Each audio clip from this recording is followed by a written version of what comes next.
No, it's the oldest language in Britain, has been spoken in some form for the last 4,000 years. But there is some concern the use of Welsh is in decline, and now the government of Wales has launched a plan to get 1 million people speak it by 2050. Well, James Williams is in Abergavenny for us this morning, where it's raining, I'm afraid. Morning, bore da.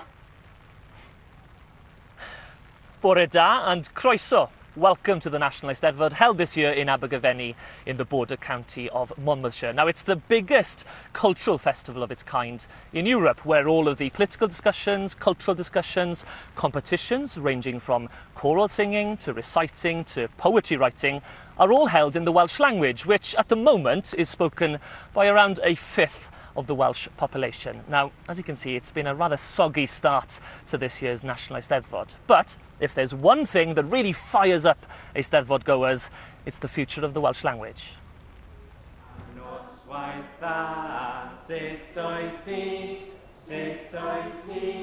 Learning Welsh in the land of song. A living language, but one in need of revitalisation. The National Eisteddfod plays its part, a celebration of the language for the fluent of tongue and learner alike, and the setting for the Welsh Government's latest plan to almost double the number of Welsh speakers to 1 million by 2050.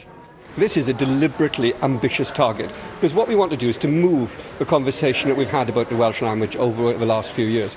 In the past, we've been talking about the rights of Welsh language speakers, about the rights of those who use Welsh in our daily lives. But what we're talking about today is the place of Welsh language in the future and the place of Welsh in our national life.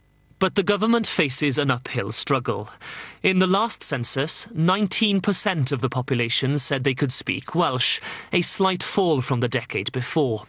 Of the 22 council areas in Wales, only Gwynedd and Anglesey in North Wales had more than half the population speaking Welsh. The lowest percentage of Welsh speakers was in Blaenau Gwent in the South Wales valleys, at just 7.8%. So what do people in the town of Tredigga make of efforts to boost the Welsh language? I would have thought if there was more people speaking Welsh around like this area, then it'd encourage you to do it, but if there's no one around you speaking it, then you're not going to do it yourself, you. Well, I'd love to learn Welsh. Wish I had when I was younger, to be honest with you. In 2013, Welsh ministers launched a so-called national conversation about the language. Fast forward 3 years, and yet another consultation has drawn derision from campaigners. Talk is cheap, they say. They want action. Well, I'm joined by one of those campaigners, Jamie Bevan from the Welsh Language Society, but we'll start with Naomi O'Brien, who's been shortlisted as one of the Welsh Learners of the Year at this year's National Eisteddfod. Llongyfarchiadau, congratulations. Yeah. Thank you. And you've been learning Welsh for 6 years. What made you take it up in the first place? Well, I always wanted to learn, but a couple of things were the reason why. I went travelling after university, and loads of people used to say, oh, you know, where are you from? And I used to say Wales, and they would say, oh, can you speak Welsh? And they were really confused why I couldn't. And so I wanted to change my answer and be able to say yes. And so that was kind of part of it. And then when I got back, a couple of my friends had their children in Welsh medium school. And so when I started a family then, I wanted to do that for my children. I thought it was really important, and I learnt with them then. How easy or hard has it been to pick up the language? It's been okay. It's been really good. In our village in Bedlinog, it's a really good community learning for Welsh. Are there enough resources? Are there enough tuition out there for you? Yeah, we've got a brilliant teacher, and we've got a library, and there's lots of people around who speak Welsh, so we all kind of help each other, and it's really good. It's fab, good support. Okay, well, we turn to Jamie Bevan now from the Welsh Language Society.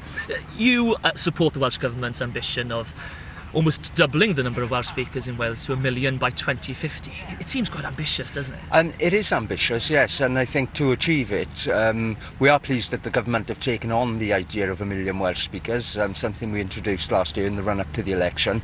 But to reach that, it is going to take action. We've seen so many consultations and strategies over the past few years, and actually not a lot of action. We will be keeping the pressure up on the government, along with the rest of the Welsh public. We will all be keeping the pressure up on the government to actually act. But you know as well as I do, there's an attitude problem in some parts of Wales towards the Welsh language. People are opposed to it in some parts of Wales. They don't feel resources should be spent on it. How do we change that if you're going to be successful? It's just basic language awareness. I mean, it isn't like deciding whether you're going to drink one brand of coffee or another one. It's something, it's a part of who you are. Now, if you realise that not being able to use your language or use the language in every aspect of life, be it services or socially, then that puts you at a severe disadvantage. We need to change that. Attitudes are changing. OK, Jamie Bevan and Naomi O'Brien, thank you very much for joining us at a very soggy and damp National Eisteddfod. James, what's the Welsh for it's raining now but it'll clear up later? Mae'n bwrw ar hyn o bryd, ond gobeithio fydd yn gliriach yn hwyrach. Let's hope it does. There we go. That's Thank you very much indeed. Thank you. A58.